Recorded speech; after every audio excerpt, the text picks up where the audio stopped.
Amis internautes, n'oubliez pas de liker, de vous abonner et de cliquer sur la note de notification pour ne rien rater. Chers amis internautes, c'est l'heure de Face à l'actu, cette émission qui décrypte l'actualité brûlante avec des experts. Aujourd'hui, nous avons sur ce plateau Gracien Makoko, juriste consultant. Monsieur Gracien Makoko, merci d'être sur ce plateau. C'est moi qui vous remercie. Chers amis internautes, bonjour et bienvenue sur cette émission que nous allons explorer avec mon invité.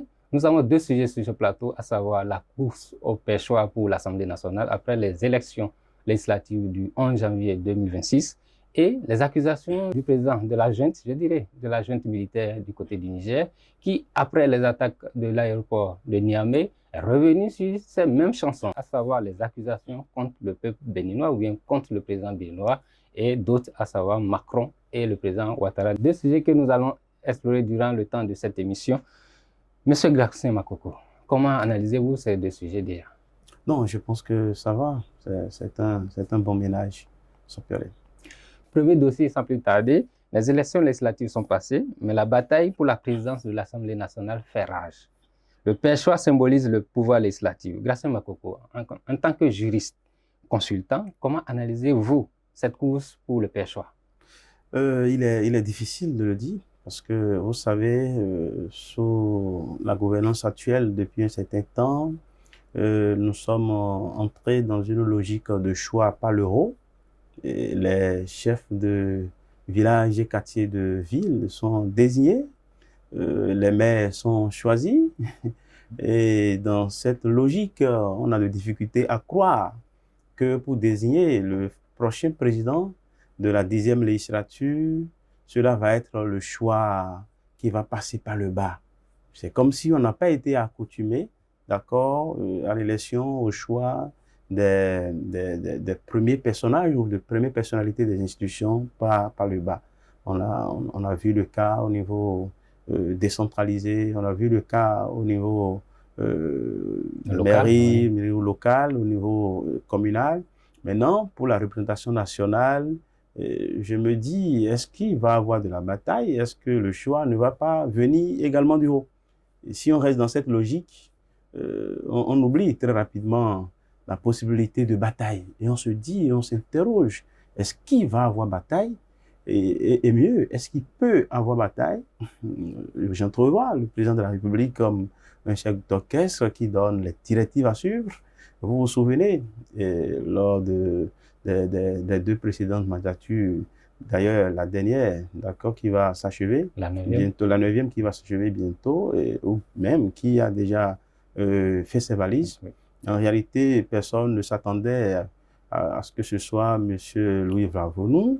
C'est vrai que c'est quelqu'un que moi j'ai connu d'abord à travers la jurisprudence de la Cour constitutionnelle, parce que c'est un monsieur qui a beaucoup, il fait partie des requérants les plus actifs de la Cour constitutionnelle. Je veux parler du président Louis Vravonu. Quand vous lisez un peu la jurisprudence de notre juridiction constitutionnelle, vous voyez qu'il a posé beaucoup de questions à cette juridiction, et c'est pour ça que moi je le connaissais. Je le connaissais en tant que député actif au prétoire du juge constitutionnel, mais je ne m'attendais pas à ce que ce soit lui, soit désigné comme le président de l'Assemblée nationale et un mandat renouvelé. Et donc, aujourd'hui, on a constaté même dans le temps que le choix était un peu comme démenti des pronostics qui ont été effectués. Certains parlaient d'un certain M. Romeki, d'autres parlaient de telle ou de telle autre personne, mais on a constaté que c'est comme s'il y a quelqu'un qui a indiqué le chemin à suivre, et ça ne peut pas être une autre personne que le chef de l'État. Et maintenant, pour ce qui va être de la désignation du président de l'Assemblée nationale, je me suis en train de dire que ça va être pratiquement la même chose, et que la volonté de présider cette Assemblée nationale aura de difficultés à être une volonté individuelle. Quand je parle d'individuel, c'est que je suis membre de l'UPL de Renouveau, du BR, et je vais devenir le président de la 10e législature.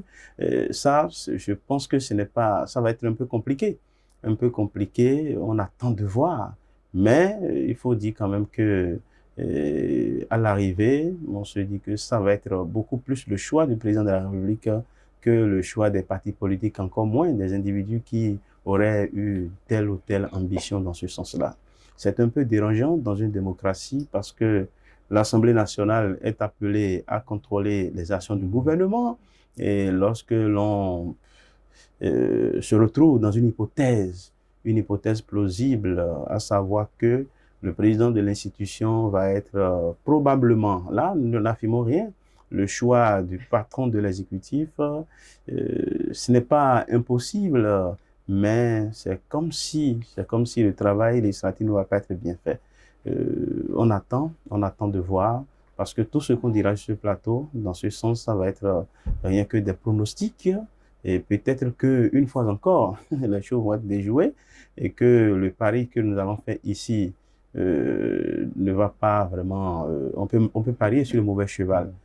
Dans l'opinion, on entend parler d'un certain Gilbert Diogbenou, un professeur éminent de droit, ancien ministre, ancien président de la Cour constitutionnelle, qui a eu un parcours politique et un parcours intellectuel que nous lui connaissons. Certains font allusion à M. Luc Setondia Atropo. Est-ce que ça va être effectivement le choix du président de la République? Le point d'interrogation est maintenu à ce niveau-là. Et il peut arriver que celui qui va présider cette mandature-là ne soit ni l'un ni l'autre. Cette possibilité-là aussi existe. Oui, puisque vous êtes en train de citer des membres du BIE, de l'UP Le Renouveau, est-ce que du côté du BIE, on ne peut pas avoir un candidat? C'est bien possible. Est-ce que vous avez parlé de surprise? C'est bien possible, c'est bien possible. Et je vais vous dire que ce n'est pas à dessein, ce n'est pas à dessein que je n'ai pas cité des noms au niveau du BIE. Le BIE a des cadres compétents, des gens qui peuvent effectivement plaider à ces BIE. La question de la majorité est une question qui se pose. Est-ce que aujourd'hui, au regard des résultats, le BR est un parti qui a fait un bon score, sans doute, au regard de ses résultats antérieurs, mais dans la logique, au regard, en référence aux résultats qui sont proclamés par les institutions habilitées, le BR a moins de députés que l'Union progressiste Le Renouveau. Et pour cela, on se dit, bon, logiquement, le prochain président de l'Assemblée devrait provenir du parti qui a le plus grand nombre de parlementaires. Maintenant, il ne faut pas oublier qu'entre ces deux formations politiques, il y a un lien. Je veux faire allusion à l'accord de gouvernance parlementaire et de la coalition parlementaire. Et au nom de cet accord-là, il peut arriver que les deux états-majors décident à ce que la 10e législature soit présidée par un membre du bloc républicain. Donc ça aussi, ce n'est pas une hypothèse à occulter. J'ai entendu aussi des noms, puisque je vous ai parlé de professeur Diogbenou, je vous parle de Luc Setondia Atropo. Il y a aussi le nom de M. Barthélémy Cassa, qui est agité par une certaine opinion. De toutes les manières, il s'agit quand même de supputation, il s'agit parfois de souhaits, parce que en raison de telle ou telle chose, certains citoyens peuvent être amenés à penser que le bonheur de ce pays va passer sur éventuellement telle personne est élue président. Ce qu'on retient est que l'engouement que l'on notait, d'accord, dans le cadre de la désignation du président de l'Assemblée nationale, ça a disparu. Ça a disparu. Souvenez-vous de 2015. Moi, je n'ai pas dormi jusqu'à ce que Maître Adrien Ngbeji ne soit élu. Vous vous souvenez, ça renvoie à une vitalité démocratique. Ce sont des moments festifs, ce sont des moments inoubliables. Aujourd'hui, les choses ne se passent plus comme ça. Est-ce que c'est ce qu'il nous faut? La question est là. Vous avez cité des noms, mais uniquement des hommes. Il n'y a pas de femmes valables pour pouvoir présider? Oui, vous savez, moi, je suis pour l'égalité des sexes. Et dans le même moment, je pense que c'est réduire la capacité des femmes que de se mettre dans une certaine logique. D'abord, la question de quota, moi, je ne l'ai jamais apprécié parce que c'est à croire que les femmes n'ont droit qu'à un certain nombre. Or, on peut avoir un parlement rempli 100% de femmes. Et donc, je suis de ceux qui pensent qu'il faut laisser les gens se déployer. Si nous sommes d'accord que les hommes et les femmes sont égaux, ça voudra dire que les femmes aussi peuvent batailler. Et on a vu des femmes qui ont réussi à se faire élire à l'Assemblée nationale à plusieurs reprises sans même qu'il y ait une révision constitutionnelle qui ait imposé le quota féminin. Vous comprenez un peu ce que je suis en train de dire. Alors maintenant, quand on va au-delà de ça, depuis que le quota a été instauré par voie constitutionnelle, la loi l'a voulu, on a eu des femmes, il y a des femmes bonus. Et vous avez vu que la plupart, ce sont des femmes bonus qui se retrouvent à l'Assemblée nationale. On a fait l'expérience au niveau de la 9e législature. Mais quelle a été la rentabilité? Qu'est-ce que ces femmes ont apporté au débat parlementaire? Qu'est-ce que ces femmes-là ont apporté au travail législatif? À titre personnel et de ma position d'observateur d'accord, de loin, je n'ai pas pu constater l'impact que la présence, d'accord, de ces femmes à l'Assemblée nationale a pu avoir dans un sens tout à fait positif. Je ne suis pas en train de dire que nous allons avoir, qu'il est mieux d'avoir un Parlement rempli d'hommes, parce qu'il y a plein de députés, d'accord, de sexe masculin, plein d'hommes qui sont des absentéistes, qui ne viennent pas à l'Assemblée, qui ne participent pas au débat et qui sont là. Donc, le problème se retrouve dans les deux camps. Ce qui est sûr est que si nous partons de l'hypothèse, ce n'est même pas une hypothèse, du principe que les hommes et les femmes sont égaux en droit, ça voudra dire simplement que si un homme peut être président de l'Assemblée nationale, c'est qu'une femme peut également l'être. Et pourquoi pas, pour la beauté de notre histoire politique, avoir une femme à la tête de la 10e législature, ce serait que de la beauté, ce serait que de l'élégance. On va donner peut-être l'expérience aux autres sous-régions et ça va être par la même occasion une forte sorte d'incitation, d'accord, histoire d'amener les autres nations qui nous entourent à davantage faire confiance à la femme. On a vu des femmes à la tête de plusieurs institutions de ce pays et quand vous voyez la Cour constitutionnelle, si la Cour constitutionnelle est aujourd'hui une institution respectée, si cette juridiction a fait un travail colossal, nous devons cette réputation à des femmes. Je fais un clin d'œil à Madame Conception Ouessou, qui a battu un travail colossal. Je fais allusion à Madame Elisabeth Poyon. Et c'est grâce à ces deux femmes-là que le travail de la juridiction a été vraiment ancré. Donc, il y avait de la profondeur. Et c'était pas de n'importe qui, de n'importe quelle personne, n'importe quelle femme. Des femmes qui ont de contenu et qui ont mis leur expertise au service de l'État. Et donc, si ça a été le cas au niveau de la Cour constitutionnelle, il n'y a pas de raison de croire que ça va pas être le cas aussi à la tête de l'Assemblée nationale. Toujours est-il que l'on doit observer les choses, analyser. Notre souhait, c'est qu'un jour, pourquoi pas, une femme puisse présider l'Assemblée nationale. L'autre chose nous amène quand même à nous questionner parce qu'on a eu beaucoup de femmes à l'Assemblée nationale. Quel a été leur apport? Rien ne nous empêche de mener cette réflexion, de nous interroger de cette manière-là. Ça, c'est un sujet de débat, un sujet de mémoire par rapport à la participation des femmes. Ce que je voudrais savoir, le président Talon finit en mai, un nouveau président s'installera. Quelle sera la contribution du nouveau président de l'Assemblée nationale avec le nouvel gouvernement? Avec le nouveau gouvernement? Ou bien le nouveau président qui s'installera? Non, vous savez, en réalité, nous sommes dans une séparation de pouvoir. D'accord? Il y a un seul pouvoir subdivisé en 3 branches, le pouvoir exécutif, le pouvoir législatif et le pouvoir judiciaire. Et on parle de plus en plus désormais de pouvoir juridictionnel. Quand on reste dans ce schéma, c'est qu'en réalité, chaque organe, d'accord, a de fonctions particulières, d'accord, et chacun de ces organes-là doit jouer des rôles précis. Et en réalité, ce n'est pas pour s'affronter.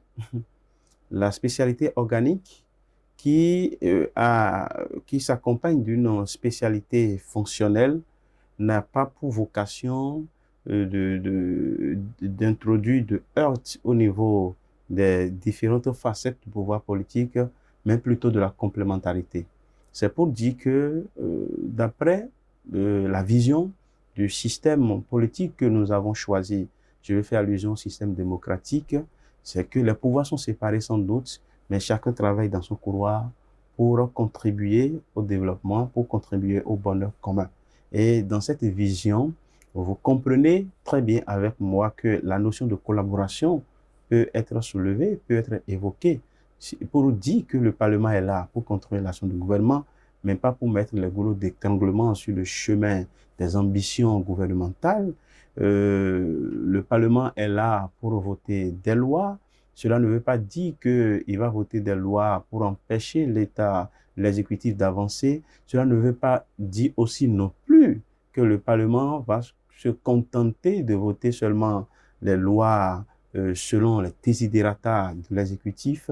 Donc, ce qui est sûr, c'est que chacun a une mission à accomplir, une mission spécifique, mais dans un esprit de complémentarité, parce qu'il s'agit d'un système et l'objectif final, c'est de faire passer le Bénin d'un état de moins être à un état de plus être. Et ce qu'on souhaite est que si, au soir de ce développement, nous comprenons que séparation des pouvoirs n'est pas affrontement des pouvoirs, si nous comprenons que la séparation des pouvoirs impose une collaboration des pouvoirs, d'accord, on peut alors admettre que l'Assemblée nationale qui est installée, nonobstant son rôle spécifique, est appelée quand même à accompagner, d'accord, le gouvernement, l'accompagner pas politiquement, pas dans les dérives autocratiques, mais surtout sur le chemin du développement, sur le chemin de l'enracinement de la démocratie.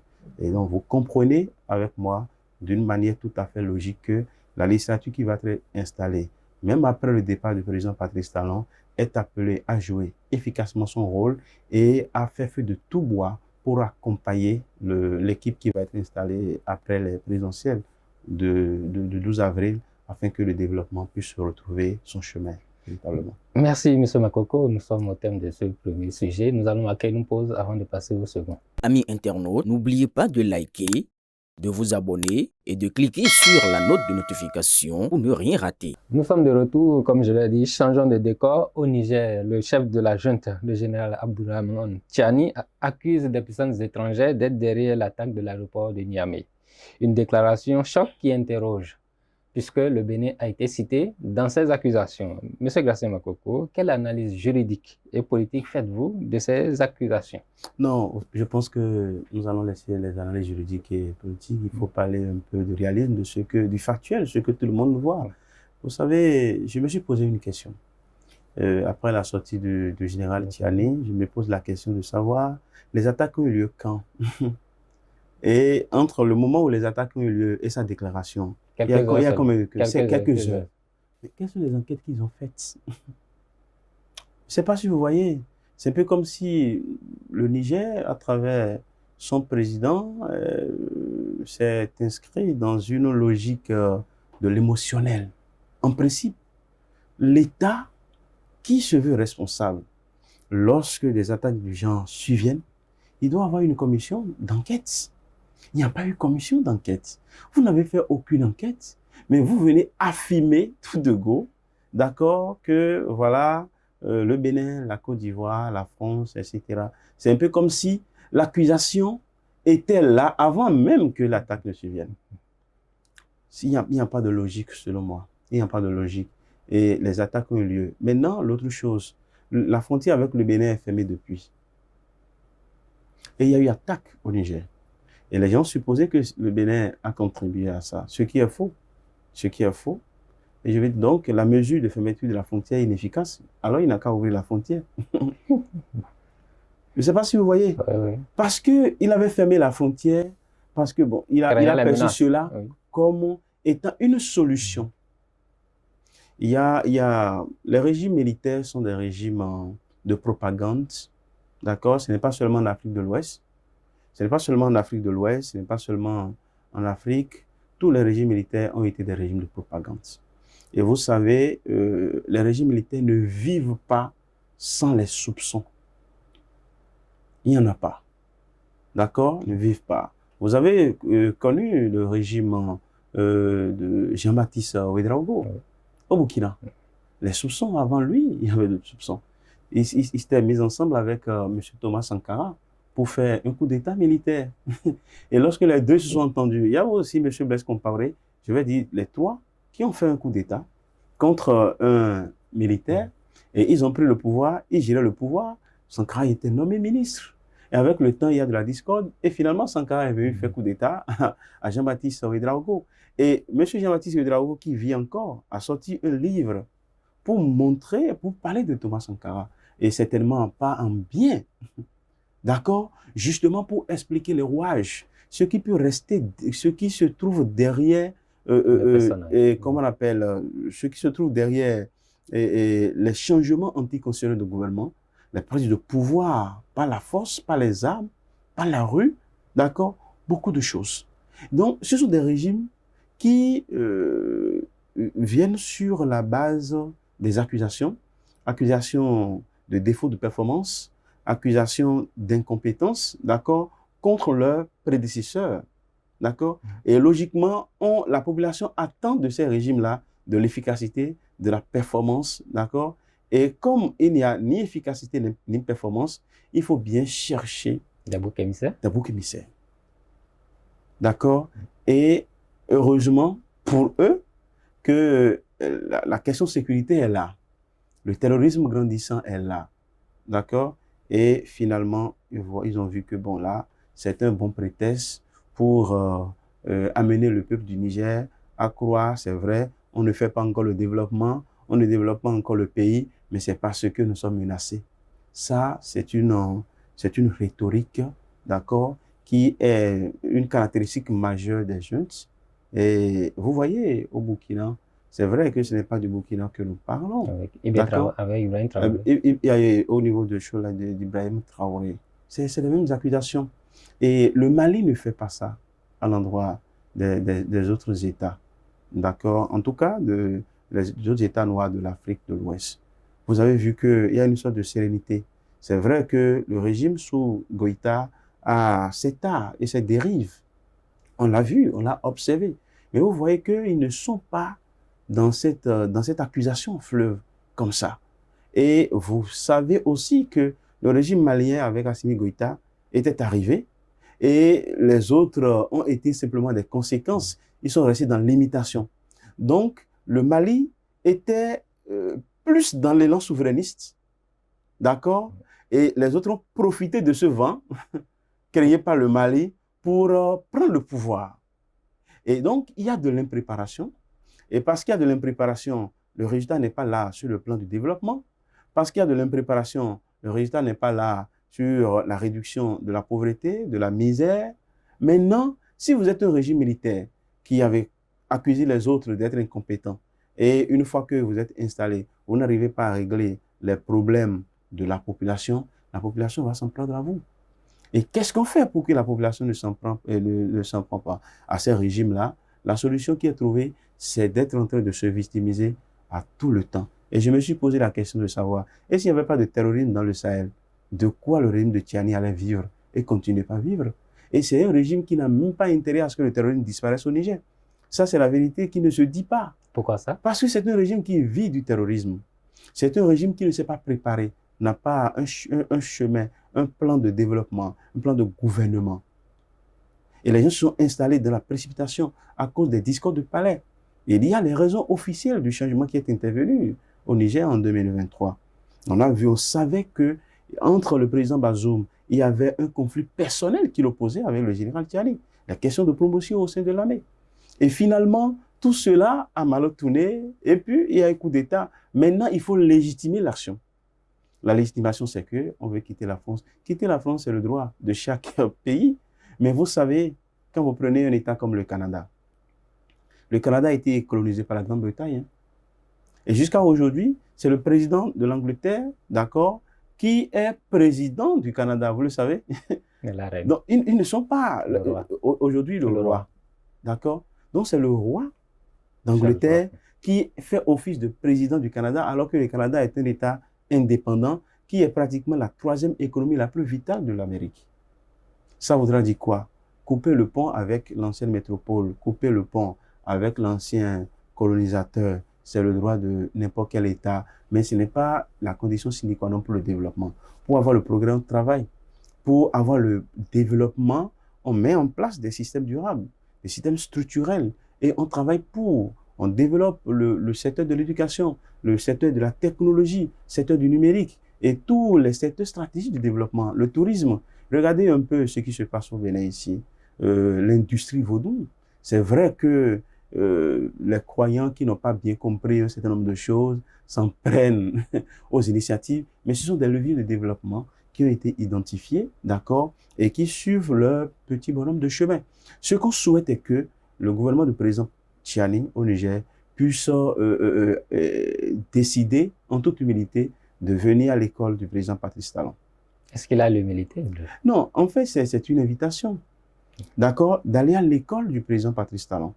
Moi, je me suis dit à un ami nigérien, pour dire, si vous avez un président comme Patrice Talon à la tête du Niger, vous n'allez plus jamais mettre le pied au Bénin, parce que vous n'allez plus être à la recherche d'emploi ou de recherche de marché pour pour évacuer vos marchandises.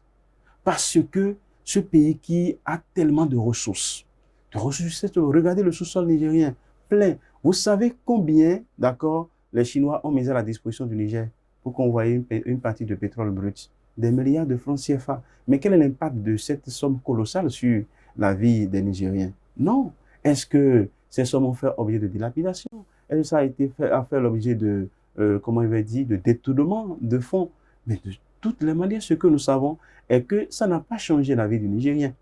Et comme la vie du Nigérien est restée inchangée entre Bazoum et Tiani, d'accord, la population est sur le point de s'interroger pour demander pourquoi ça ne marche pas, pourquoi vous avez pris le pouvoir depuis 3 ans et que les choses ne changent pas sur le plan social, sur le plan infrastructurel, sur le plan de l'éducation, etc. Et donc, pour que le peuple n'aille pas juste à se poser ces questions, il faut quand même amener le peuple à croire que c'est parce qu'il y a des ennemis qui menacent. Donc, cette rhétorique-là, il faut que tout le monde puisse se rendre à l'évidence que c'est ça la démarche normale. Vous avez vu au Burkina Faso, avec le monsieur Traoré, à plusieurs reprises, des coups d'État déjoués. On parle de coups d'État déjoués. Bon, est-ce que c'est vrai? Est-ce que c'est faux? Et je me pose toujours une question.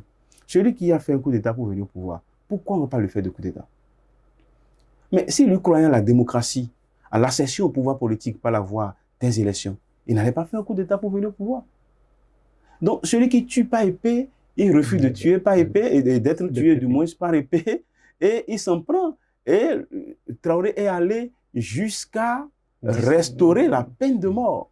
Et dissoudre les partis politiques. Bon, les partis politiques dissous. Il avait dit qu'ils ne sont plus en démocratie, donc ça, je ne lui reproche pas ça. Mais ce que nous disons simplement, en guise de conclusion, est que les régimes militaires viennent avec des promesses mirobolantes qu'ils ne peuvent pas, d'accord, mettre en application, justement parce que les réalités de la gouvernance sont autre chose. Et lorsqu'ils prennent le pouvoir et ils se retrouvent face à ces réalités de pouvoir, ils comprennent que vraiment c'était des promesses utopiques. Et n'ayant plus des issues, ils veulent engager un discours de victimisation, ils veulent engager un discours d'accusation, et c'est ce que le général Tiani a fait la fois dernière. Un État sérieux, lorsque l'attaque est survenue, il faut avoir installé une commission d'enquête, d'accord? On peut appeler ça commission d'enquête sécuritaire, et la commission va travailler pendant un temps, pondre un rapport, et c'est sur le fondement de ce rapport que le chef d'État, qui veut faire du sérieux, d'accord, devrait se baser normalement pour se prononcer. Mais il y a attaque, et quelques heures après, on accuse des boucs émissaires, alors que quelques temps après aussi, ceux qui ont attaqué l'État islamique, ils ont revendiqué l'attaque. Mais est-ce que le Bénin et l'État islamique, c'est la même chose? Est-ce que la France et l'État islamique, c'est la même chose? Alors que l'État islamique dont on parle, la branche de l'État islamique qui est en train de semer la terreur dans le Sahel, c'est un Burkinabé qui est le patron. Et on connaît les terroristes, ils sont connus. Et leurs chefs, ce sont des Burkinabés, ce sont des Maliens, ce ne sont pas des Béninois. Et là où l'attaque a eu lieu, quelle est la distance? La distance qui sépare le Bénin du point de l'attaque est énorme. Mais la distance qui sépare le point de l'attaque avec le Burkina Faso, c'est une petite distance. Avec le Mali, c'est une petite distance. Donc, vous êtes attaqué dans votre proximité avec vos voisins de l'AES, du Burkina Faso, du Mali, et vous venez doiter le Bénin. Je pense que c'est vrai. Les Béninois doivent comprendre désormais que c'est comme ça que ça fonctionne, les régimes militaires. Et désormais, je souhaite que le porte-parole du gouvernement, que l'État béninois ne se prononce plus sur les interventions de général Tiani, que l'on puisse lui répondre désormais par le silence, parce qu'on a constaté qu'il y a trop de fausses accusations, il y a trop de propos infondés.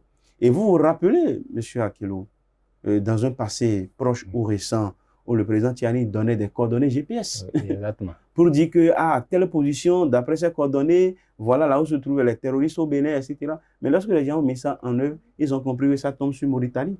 Est-ce que c'est sérieux, le sommet de l'État? Donc, quand vous faites la conjonction de tous ces éléments, factuels, vous voyez qu'il manque de sérieux au sommet de l'État nigérien, le sérieux qui est prouvé d'une part par les fausses accusations, d'accord, d'hier, et d'autre part par les fausses accusations d'aujourd'hui et la précipitation dans les affirmations. Donc, je pense que là, il faut leur concéder cela, d'accord, et dire que condamner le Bénin, trouver des boucs émissaires, c'est une action vitale pour les régimes militaires, c'est une nation vitale pour le Niger, c'est une nation vitale pour le Burkina Faso. Et s'ils le font, les Béninois doivent savoir simplement que c'est un schéma, c'est une logique de ces jeux-là et ne plus s'en faire et garder le silence face à tout ça. Vous avez parlé de ces groupes djihadistes qui ont revendiqué l'attaque. Maintenant, pourquoi le président Tiani refuse de croire en cette revendication? Mais, et il voit des États comme des États qui financent. Mais il y a des États dans le monde qui ont remis directement de l'argent aux groupes terroristes. Et ce n'est pas la France. Moi, je n'ai jamais dit que la France n'a rien à voir, puisque je ne maîtrise pas ce dossier. D'accord? Mais ce que je dis, et qui est constant, est qu'il y a des États qui ont envoyé de l'argent à ces groupes. D'accord? À visage découvert. Mais ce sont des millions qu'ils peuvent utiliser. D'accord? Et qu'est-ce que les gens revendiquent? Qu'est-ce que les gens revendiquent? La gouvernance dont on parle. D'accord? Mais s'il y a des problèmes au Niger, c'est l'affaire des Nigériens. Les relations entre États, ce n'est pas des relations individuelles. Si un État frère a un problème et que le Bénin, en tant qu'un autre État frère, doivent aller à son secours, ça ne peut qu'être à l'intérieur d'un espace. Mais voilà que vous faites obligé d'attaques djihadistes. Et voilà que vous êtes dans un système qui n'est pas celui que nous avons choisi et qui n'est pas celui que la communauté dont nous sommes tous membres a choisi. Je ne sais pas si vous voyez. Donc, il y a un problème sur la ruse qu'on note en lien avec les principes de démocratie. Qu'est-ce que l'État du Bénin, en tant qu'un État démocratique, au-delà de tout ce qu'on reproche, d'accord, en matière de gouvernance à l'interne, ça, ce sont des linges sales que nous lavons à l'intérieur. C'est pour ça que quand un compatriote avait fait des déclarations pour affirmer aux côtés des Nigériens qu'il y a de bases militaires au nord du pays, j'ai dit, mais tu ne peux pas faire ça. Moi-même, là où je suis, si j'ai mon père qui agit mal, moi, je ne vais pas permettre à un étranger de l'insulter. Je vais appeler mon papa, on reste dans notre chambre et on parle. Donc, il n'y a pas de dignité en tant que citoyen de se mettre du côté de notre État pour commencer par vilipender l'État dont on détient la nationalité. Ça, on l'a reproché et on a posé des actes conséquents dans ce sens que nous ne regrettons pas du tout. Ce qu'il faut, c'est quoi? Il y a un sursaut de patriotisme, il y a des accusations, c'est à la limite des embêtements. Il faut que ça s'arrête. Mais si nous ne pouvons pas arrêter les gens qui sont au Niger de parler, on peut tout au moins cesser de les écouter. Donc, c'est ce que moi je demande à chaque Béninois et à chaque Béninoise, de laisser le général Tiani, si ça peut lui permettre de se maintenir au pouvoir et de gouverner les Nigériens comme il l'entend, il n'a qu'à le faire. Mais les Béninois, moi je les invite quand même à mettre une croix. Et vous voyez déjà, même dans les forums de WhatsApp, l'engouement que ces déclarations-là suscitaient dans le passé. Vous voyez que quelqu'un pose ça dans un groupe Facebook et tout le monde zappe, personne ne voit, personne ne commente. Je vois déjà que le désintéressement s'installe petit à petit. Donc, chemin faisant, comme on le dit chez nous, à travers un proverbe plusieurs fois séculaire, c'est que le vent qui est en train de souffler va finir par nous amener à découvrir le derrière de la poule. Merci, M. Makoko. Une dernière question en 30 secondes. Le Niger a remercié la Russie pour l'avoir aidé, mais il refuse à ce que le Bénin entretienne des relations avec la France. De quel droit un État, le Niger, d'accord, va s'arroger le droit, d'accord, d'indiquer la collaboration que l'État souverain du Bénin doit avoir? Moi, si j'étais porte-parole du gouvernement du Bénin, lorsque cette affaire a commencé, je pense qu'on allait déjà régler le problème depuis. Pourquoi? Il suffisait simplement qu'au moment où les gens nous accusaient d'avoir des bases militaires ici, on dit, nous sommes un État souverain, on peut avoir des bases militaires dans chacune de nos villes. Ça ne regarde personne. Et le problème est réglé. On n'avait même pas besoin de se justifier pour dire, non, on n'a pas de base. C'est parce que nous avons commis cette erreur qu'ils ont continué cette forfaiture-là. Qu'ils ont continué par halluciner, continué dans la supercherie, continué dans le discours de l'accusation pour survivre. Et ça, c'était une erreur capitale au niveau de la communication gouvernementale au Bénin. D'accord? Si on veut demain, nous allons signer des accords avec la France pour permettre à la France de venir s'installer dans chaque quartier du Bénin. C'est notre droit. C'est nous qui choisissons nos partenaires en tant qu'État souverain. Je ne sais pas si vous voyez. Mais au moment où le Niger avait signé des accords avec la France pour avoir des bases militaires françaises au Niger, est-ce que le Bénin les a accusés? Mais au nom de quoi aujourd'hui ils vont nous dire? Le Mali, ce qui s'est passé au Mali, c'est avec les Français qu'ils ont eu des accords. Ce qui s'est passé au Burkina, c'est avec des Français qu'ils ont eu des accords. Maintenant, si vous dénoncez vos anciens partenaires, ce n'est pas parce que tu es devenu ennemi de quelqu'un que moi, je suis tenu de devenir ennemi. Il ne m'a pas offensé. Si tu as offensé, ce n'est pas grave. Je n'en disconviens pas. Mais il ne m'a pas offensé. Pourquoi nous devons entretenir des adversités par proximité? Parce que nous avons de la proximité, nous sommes États africains. Mais non, les États, ce sont les intérêts, ce sont les partenariats. Et c'est clair. Ce qui s'est passé le 7 décembre chez nous, vous avez vu l'intervention de la France. Si cette intervention n'avait pas eu droit de citer, si le Nigeria également n'avait pas agi, peut-être que le mal peut être repoussé.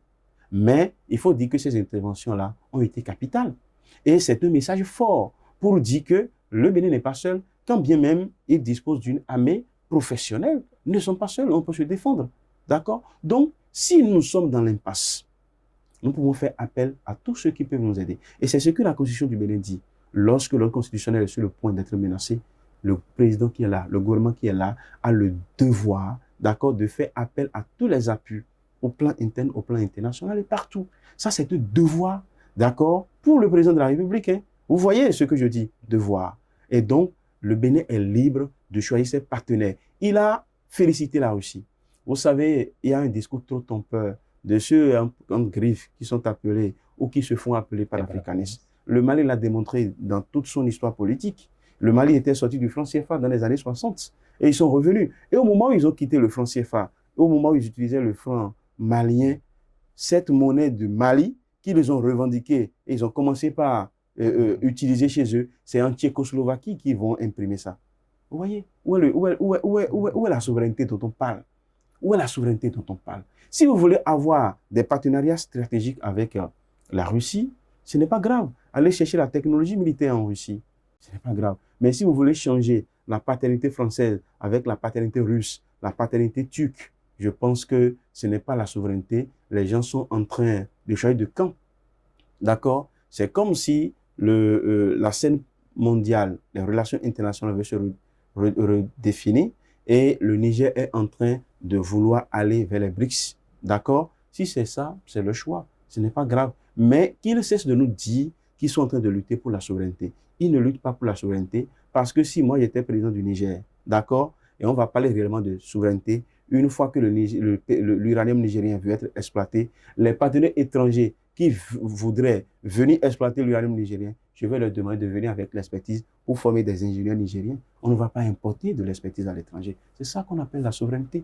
Donc, le discours, d'accord, ambiant au niveau du Sahel, notamment au niveau du Burkina Faso et du Niger, c'est un discours qui permet à ces États-là de survivre. Parce que si ces discours étaient absents, leur population allait se réveiller. Et si la population se réveille, leurs fauteuils sont menacés. Et c'est ce qu'ils ne veulent pas. Merci, M. Gatien Makoko, pour votre décryptage de ces actualités-là. Nous retenons que la bataille pour le Pêchois dépasse le simple symbole, c'est-à-dire le jeu d'influence qui façonne notre démocratie. Et du côté du Niger, on retient que les accusations de la junte révèlent une stratégie de diversion et la consolidation du pouvoir de la junte. Il faut même ou carrément garder le silence. D'accord, deux réalités où le droit et la force s'affrontent. Deux réalités où le droit et la force s'affrontent. Chers amis internautes, c'était Face à l'actu. Prenez le rendez-vous du prochain numéro. À bientôt.